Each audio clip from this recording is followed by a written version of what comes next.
Hi everyone, আপনারা কেমন আছেন? আশা করি ভালো আছেন। তো আমিও ভালো আছি। তো আপনাদের সামনে আরেকটি রেসিপি নিয়ে হাজির হলাম। সেটা হচ্ছে ডাঁটা দিয়ে রুই মাছ দিয়ে আলু দিয়ে ঝোল। তো চলুন ভিডিওটি শুরু করা যাক। এখানে আমি রুই মাছগুলোকে ভেজে নিয়েছি আর ডাঁটা আলু ভেজে নিয়েছি। এখন সবগুলো মশলা একসাথে মিক্সড করে নেব।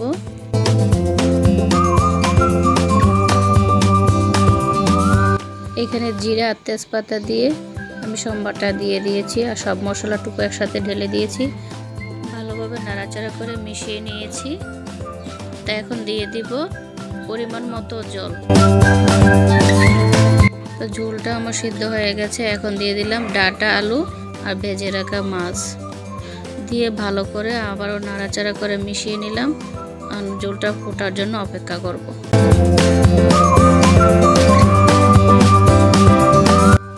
এই তো হয়ে গেল আমার রুই মাছের ঝোল। যদি ভিডিওটি ভালো লেগে থাকে লাইক কমেন্ট শেয়ার করে দিবেন, পেজটাকে ফলো করে দিবেন। সবাইকে টাটা।